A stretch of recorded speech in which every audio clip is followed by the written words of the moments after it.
This episode is brought to you by the Colfax Avenue Business Improvement District. It's Indie Week on Colfax, July 14th through the 20th. Celebrate the independent spirit of Denver's most iconic street with a full week of events, exclusive deals, and local pride. With over 40 participating businesses featuring food, art, music, tattoos, and more, Colfax has something for everyone.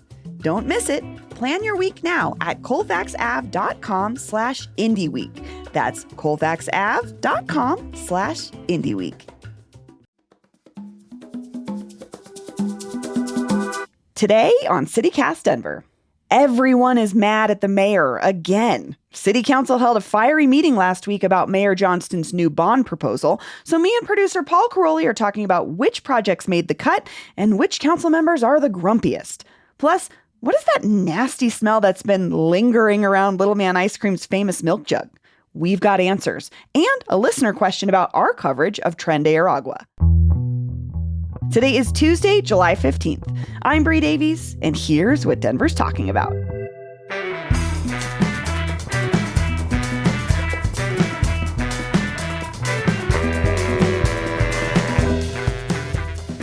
Good morning, Bree. How are you? I'm good. I woke up weirdly excited because I hadn't looked at the news in a couple days, and that's how I know I'm in the right job. I'm like, ooh, what's going on in Denver today? And turns out there's a lot of really interesting stuff. Yeah, it was kind of a slow week last week, but we got some good stuff now. We do. But before we get to that, you have a story you wanted to share from our event last week. We did the Colfax Indie Bash with the Colfax Avenue Business Improvement District at Champaign Tiger. You heard a story? Well, yeah. I mean, one, it was so fun. Thanks for everyone who came out. I had such a good time. Met lots of listeners, met lots of new people. Our listeners are so fun. Oh, yeah. I had so much fun at that show. It was really delightful. Me too. I always have a good time with that kind of thing. But one person I met was someone who I'd only ever talked to on the phone, Alex Baracus, the grandson of Pete Kontos of the Pete's Kitchen, Pete's Satire, Pete's Empire of Greek and diner type restaurants across Denver. I met him as well. Good storyteller. Funny guy. Interesting guy. So he told me a story that as soon as he said it, I was like, can I quote you? And he was like, sure, go ahead. Ooh. So he told me, and it's just like a little bit of fun Denver lore, but he said that John Elway, famous Broncos quarterback, needs no introduction, recently exonerated in the golf cart accident in which his friend was tragically died. So sad. But John Elway, apparently, and he might still do this, but he has a superstition where before Broncos games, he eats at the Pete's on University and Evans. Really? Yes. That's what Alex said. How have we never heard of this, like a sighting? Maybe it's just like under wraps. If you know, you know. You don't tell anybody. It's kind of what I think. I mean, it's a very old Denver kind of place, and Elway's kind of a guy people feel protective of, and I'm not saying I'm going to be there for the season opener that morning, but I might try to stop by. You and several thousand other people who hear this, Paul. Well, let's agree not to bother Elway, but maybe. You know what I want to know is, since he did not tip me at Chili's, I want to know if he tips those servers there well. Great question. How's he tipping? I want to know. If you know how he tips at Pete's. Bree, you also had something about Colfax. I just had a minor correction. So during our 1-star review game last week, live, which you can listen to, we put it in the feed, we were talking about Good Times. And I had mentioned another burger place on Colfax that was infamous. And I said City Burger, and I meant City Grill. And it just kept me up at night. I thought, me and 4 other people that care about this. My cred is important to me, my Denver cred, and I just needed to correct myself. It was called City Grill. It was this great kind of dimly lit burger spot bar, but it was right by the Capitol. It was at Colfax and Logan. And between there and Racine's, those were kind of the spots that politicians and media people, and if you want to go, I don't know, hear some things happening at the Capitol, that was one of the spots. Or if you want to go make a deal, it was one of those spots. But I just wanted to clarify, I know it's not called City Burger. It was called City Grill. Rest in peace. It's been closed for a couple years, but that was just my self-correction. I appreciate that. I thought City Burger was just one of those places that was long gone before I moved here. No. No, you could have definitely gone to this place. I think I might have been to City Grill, actually. Oh, speaking of those places, I think Champagne Tiger, aka Champ Tig, I think that's one of those places. Before our event, we saw Alec Garnett, what does he do now for the governor? He works in the governor's office, and James Coleman. Yeah. Senate they majority. were eating there. Yeah. And then last time we were there, my council person, Jamie Torres, was meeting with Monica Martinez from the other Colfax bid. And I had that same thought. I was like, this is maybe where you go to get your deals done or to hear some gossip or to see some people. If you need a reason to go to Champagne Tiger, I don't need a reason. I love that place. I'll go there for anything. Service is fantastic. I had an amazing Shirley Temple. Love that place. So anyway, let's move on to some news. Some of that interesting news we were talking about. Yes. The Vibrant Denver Bond. So before we get into some of the dirt around what's happening with this, Paul, what is the Vibrant Denver Bond? So a little in case you missed it here, this is one of the mayor's big projects this year. He proposed back in February a new bond for Denver voters to decide on this November. He's calling it the Vibrant Denver Bond. It's his big word, vibrant. And what he wants is for voters to approve between $800 and $900 million-ish in new debt to fund a list of, quote, local high-impact capital projects. And if debt sounds scary, it's actually quite common for cities to do this. Yes. And what we're doing is, yes, we're going to be paying interest on these bonds that we sell. But that payment, what we're buying is time. We get to use the money now. That's the advantage. That's why these things are attractive. So the process has been going on. I mean, we've talked about it a couple of times. The mayor and his people held a bunch of community meetings across the city. They put out a survey and got more than 6,000 responses. People just throwing out ideas of what kind of capital projects they might like to see in their neighborhood. Yeah, and I just want to say capital projects are improvements to intersections or parks improvements or, build a building. A public building of some, for instance, in my part of town, the Westwood Rec Center that's being built right now is paid for by a previous bond. Yeah. You could get a rec center. It can't be hire a new park ranger. It has to be a thing. Yeah. Or build, I don't know, it's not for private. It's public good projects. So the exciting thing, last week, the executive committee, which are the people that the mayor's people appointed to evaluate this long list of projects, they've whittled down this list of projects to what they say could be the bond, basically. And this list, if council approves and the mayor approves, this will be the list of projects that will be on the ballot in November for voters to decide on. So kind of exciting to see the big reveal. So what kinds of things are we looking at so far? What has been proposed? I'm going to put the link in the show notes for people to go and find their thing, because there are projects all over the city. There's dozens of them. There's lots of these things, and it's big things and it's small things. So the categories are transportation infrastructure improvements, things like lighting and safety features, to the 38th and Blake underpass. That's one that I looked for. I know that underpass, that's particularly dicey. Lots of bridge and underpass repairs, pedestrian crossings and street pavings all over the street. A big one in this category is streetscape renovation along Santa Fe Drive, which is specifically meant to enhance the identity, history, and culture of that Santa Fe Arts District. And they've talked about wider sidewalks, landscaping for all modes of transportation. This is a huge one. If you've been paying attention to any time we've talked about the conflict over the First Friday Art Walk and how it's grown too popular for the infrastructure that is currently over there. So this could be the fix long term. I think a lot of people are hoping. Another big category is public health and safety projects. This includes stuff like construction of the Denver Children's Advocacy Center's Children's Center, expansion of the Denver Animal Shelter. There's a few other things in that category. And then the big category, although big, We'll talk about that. That's kind of interesting. Controversial. Here. Improvements to parks, playgrounds, pools, libraries, and other facilities. These are things like more lighting along the Cherry Creek and Highline trails, environmental health improvements for Sloan's Lake. Now, that specifically is not dredging. If you go into the fine print, this is not dredging. That's the way bigger project that is going to be, that's a longer term thing that I know the Sloan's Lake Foundation is like working on long term. What they're wanting here is just some like preliminary improvements to set the table for that bigger project.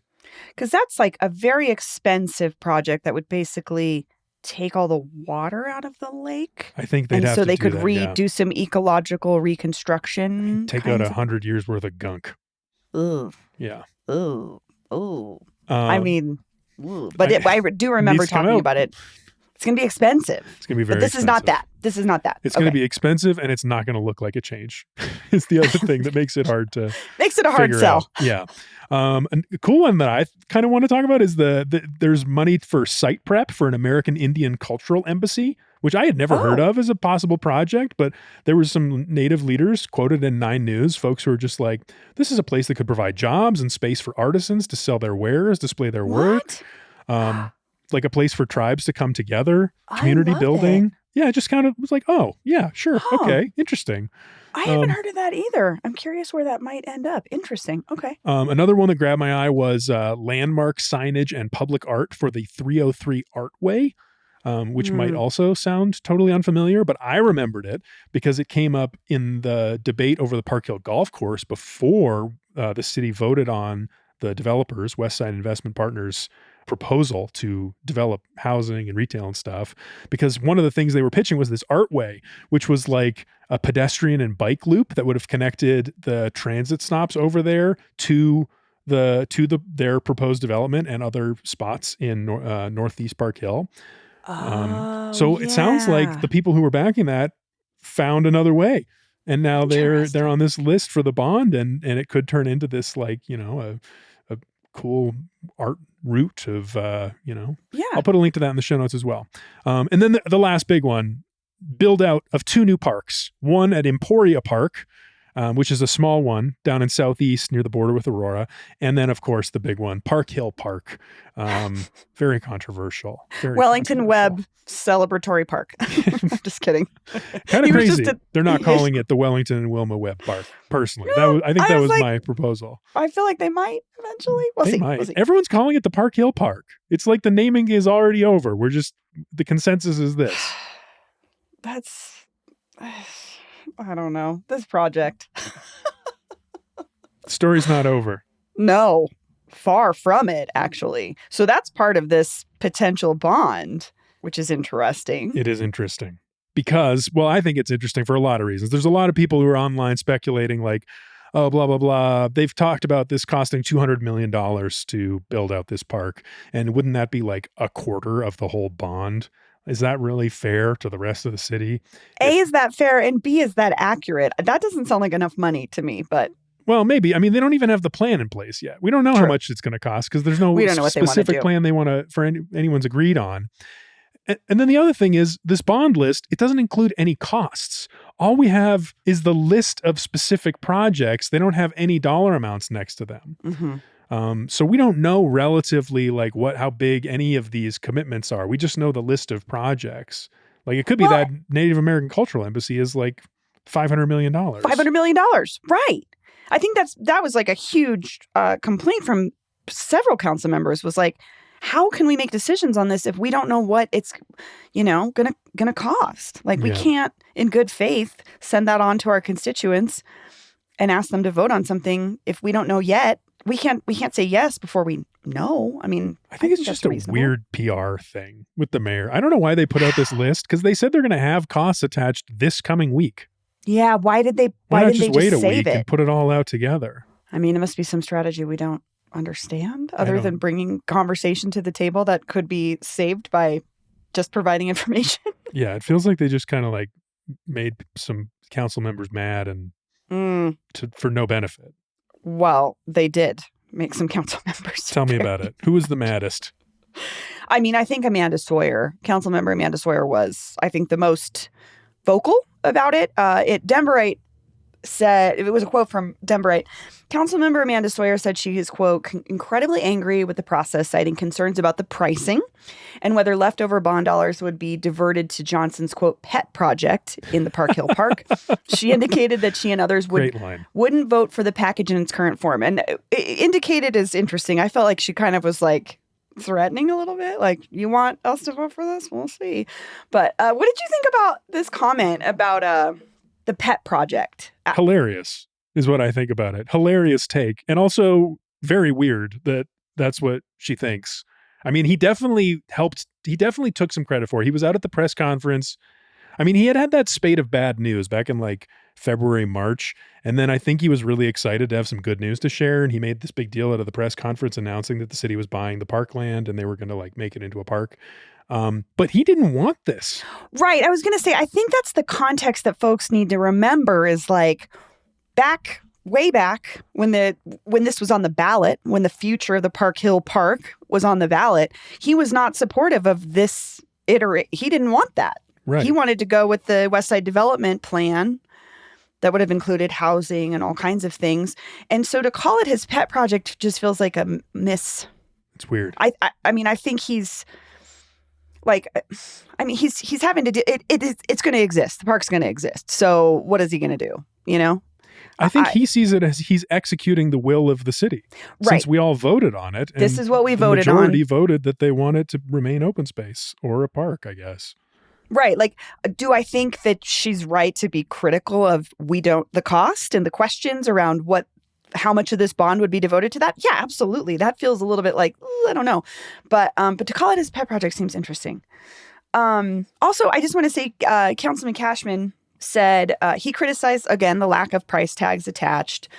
He felt parks were sort of over-prioritized over other projects. And Cashman said, quote, Parks and Rec gets a large general fund disbursement every year. They get $40-some million every year through the Parks Legacy Fund. They've got other funding mechanisms. I've got critical safety projects in my district that did not make the list, and that ain't going nowhere for another 5 to 10 years if they're not in this bond package.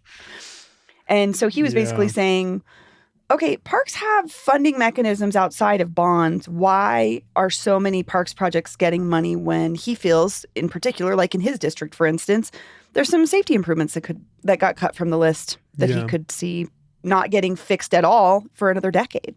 Well, one, I mean, maybe the parks are overrepresented. We'll wait till we see the dollar amounts. True. And then two, in the survey that the mayor's office did, people said they wanted park stuff. It was the number one thing people said they wanted. Housing was on the list, but it wasn't higher than parks. Yeah. No, that's a good point. I have one more quote from Amanda Sawyer I want to read. This is about, she's alluding to the fact that the mayor is giving his State of the City address on next Monday. Right. It'll be his 2 years, two-year anniversary in office. And according to 9 News, she said, I swear to God, if I hear the mayor on Monday night at his State of the City address start talking about people voting on the bonds before we have referred them as city council, which is our charter responsibility, like he did last year for ballot issue 2R, which was his affordable housing tax, I am going to get up and walk off that stage. So, wow. I'll be watching for that next week. I will be too. I mean, I think that's also a fair criticism. Like, that I would feel weird as a council person being like, we still have to vote on this, bro. Let us do our jobs. So interesting. Well, we'll see how that goes. And we'll be following this bond project all the way until it gets to our ballots. And we'll be talking about it then for sure. It's one of our favorite things to do. This episode is brought to you by Wild Iris Floral Studio. Looking for something fresh, fun, and beautiful to do in Denver this summer? How about flowers? They're beautiful and they smell really good and they grow from the ground. Kind of amazing. Wild Iris Floral Studio hosts floral arranging gatherings that are all about creative expression, community, and playful connection. Whether you're coming solo, with a friend, or planning a date night, you'll leave with a gorgeous, one-of-a-kind floral arrangement. No experience necessary. Your host, Megan, will be there with design tips and floral know-how, but more than anything, she'll encourage your inner creative to come out and play. Everything's provided, from thoughtfully sourced blooms to a cozy, inspiring space. Check out Wild Iris Floral Studio and follow along on Instagram at Wild Iris Floral Studio. Tickets are on sale now at wildirisfloralstudio.com. Come have fun with flowers. This episode is brought to you by Denver Health. When someone you love brings home a new baby, what might feel like a small gesture from you can mean the world to the parents. Denver Health, in partnership with Family Connects, offers free in-home nurse visits for parents of new babies born at Denver Health. It's just one more way Denver Health shows up for families when they need it most. When I had Montgomery, tried to stay in the hospital for as long as humanly possible because I was afraid to go home with the baby by myself and my husband. And then finally Greg was like, we've been here for like 5 days. Like, we should probably go home. For more information, visit denverhealth.org/familyconnects. That's denverhealth.org/familyconnects. I was terrified to go home because you're like being sent home with the hardest job you've ever had and you don't have any experience doing it. Denver Health is with you for life's journey. Okay, well, let's move on. You did a little investigating, Paul. Yeah, I guess a very little bit. I mean, but it is a question. I think I'm not the only one who was wondering about it. There's no way you were the only one because this is a highly populated place that I was at last week. Okay, and Little Man Ice Cream, the Milk Jug in Low-High, by the old mortuary current restaurant with a great patio. By Hirshhorn Park that our friend of the show, Justine Sandoval, called Drug Park in high school. Yeah, great spot. Great spot. There's always a line. If you've been there lately, maybe you didn't even talk about it, but you probably noticed a smell. Sewage-y. Sewage-like. Sewage perhaps adjacent. Sewage. So what the heck? Because everyone was still there. No one was talking about it when I was there. Everyone was and just also, like we're eating ice having cream. a good time. Yeah. You're eating and you're chilling. It's like they have all these amazing places to sit. They have this little tiny amphitheater. Like, they got art. I was just there, loved it. Totally ignored the fact. I just sat there and ignored the sewage smell. It's disgusting, the smell. It's disgusting. So I saw some people online chatting about this and speculating, and then I was like, I'm just going to ask Little Man. I'm sure they're working on it. Like, it seems like there's this culture of silence happening where no one wants to acknowledge it, but I'm going to acknowledge it and let's figure it out. So I talked to Lauren Martinez, who very kindly gave me a call. Hello? I'm here. The smell. Have you noticed it? I don't know what you're talking about. No, I'm completely joking. I think the Mile High City knows exactly what you're talking about. But people keep going and they're not talking about it. Like, what's up? Yeah. Oh man. Well, it's actually, it has nothing to do with Little Man Ice Cream, believe it or not.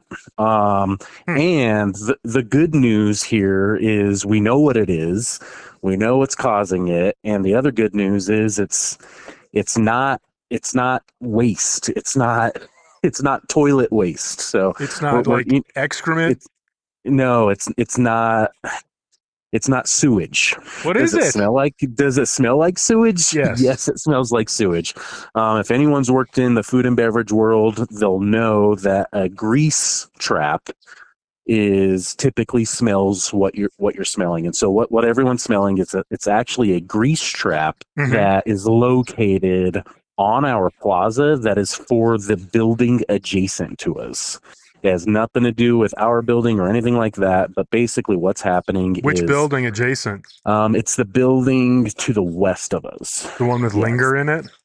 I believe so, yeah. You think it's grease trap? It's the grease trap that services the whole building over there. Oh.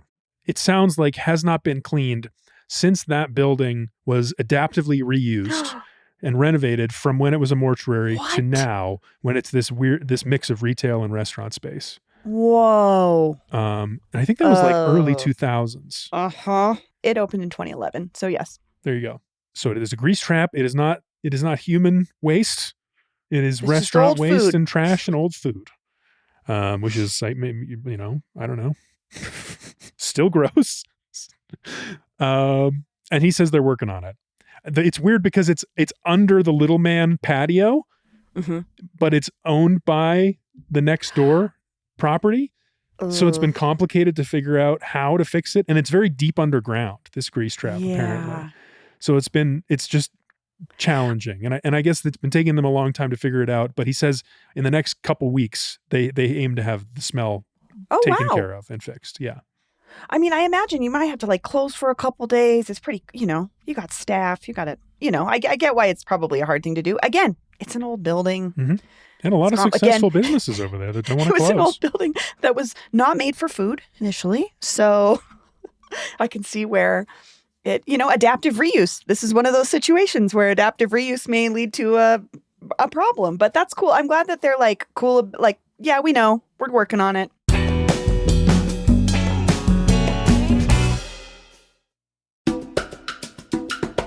This episode is brought to you by Cozy Earth. The temps are going up, but that doesn't mean your sleep quality has to go down, thanks to Cozy Earth sheets. Denver summers can get hot, especially in old houses without central AC like mine. But with these new sheets from Cozy Earth, made from viscose from bamboo, my husband and I are sleeping cooler than ever.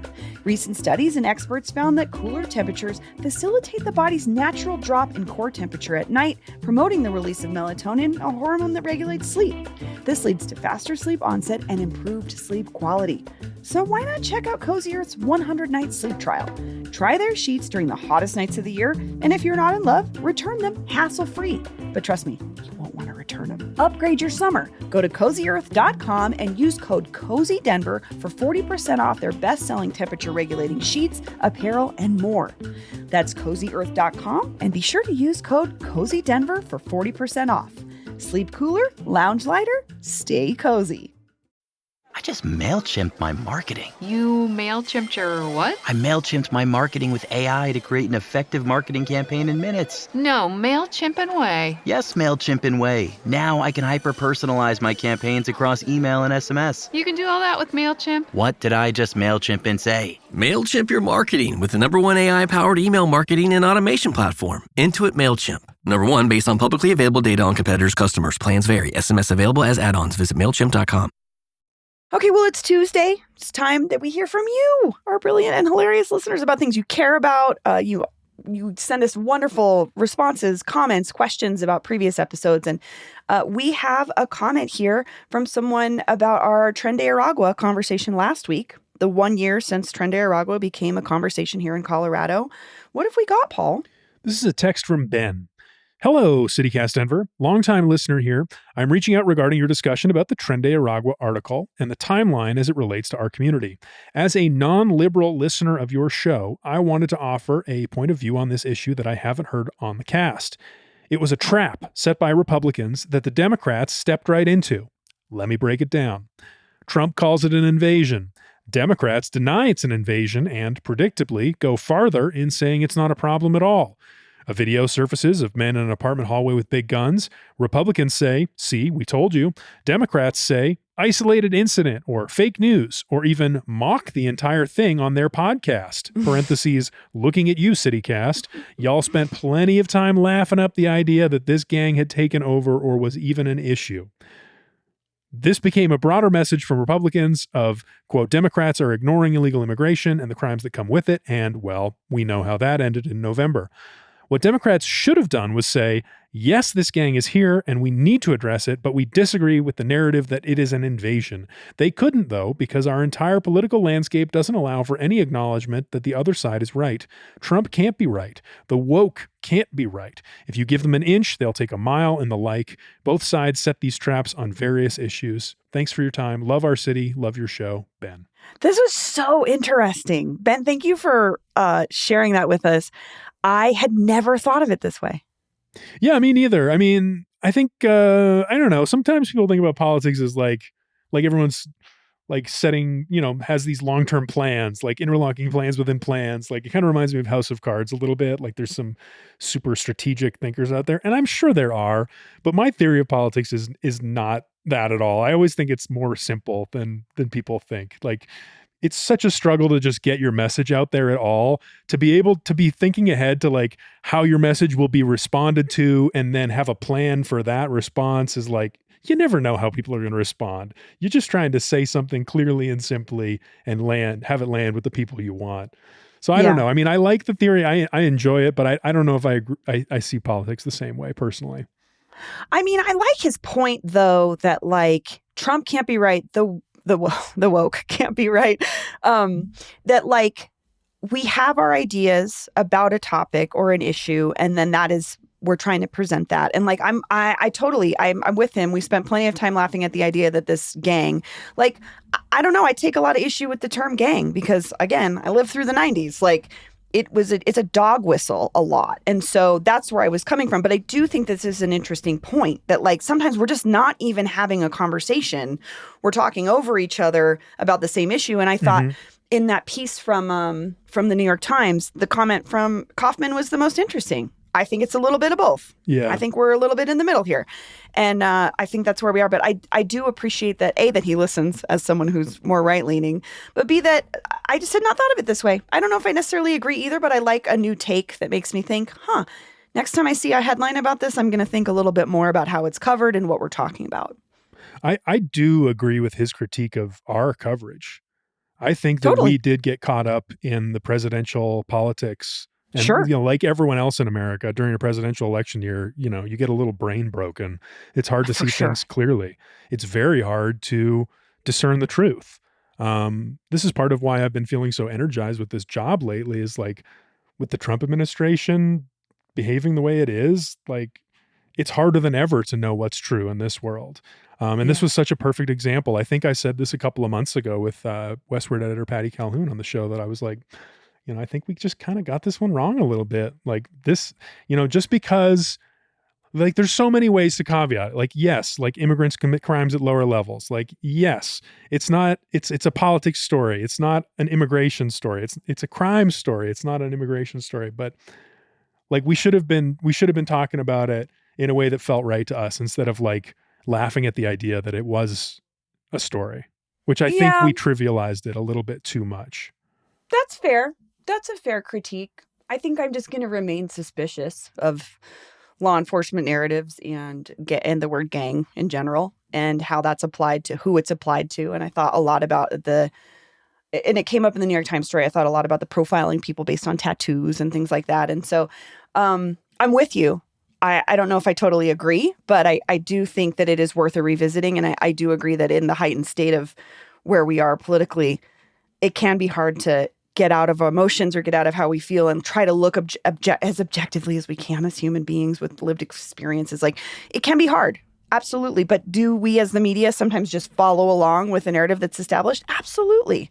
Yeah. The media has its own biases. Do it all the time. The media has the same biases that everybody politics does. do. Because we're human beings. Like we're coming at this. There's no way to be objective about it. So, but yeah, I thought this was so interesting. And again, I read that New York Times piece multiple times. I do still think that it was angled in a way, but I like that we were able to have this conversation again because I don't know. I honestly hadn't thought about it in a while, and it was interesting to look back and say, what was going on?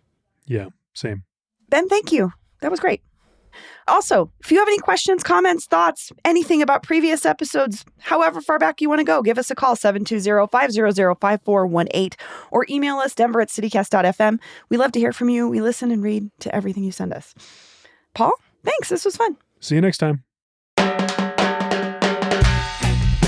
That's all for today here on CityCast Denver. If you enjoyed this show, why not take a minute to tell John Elway about us? Rate the show wherever you get your podcasts and subscribe to our morning newsletter and learn more about us at denver.citycast.fm. We'll be back tomorrow morning with more news from around the city. See you later.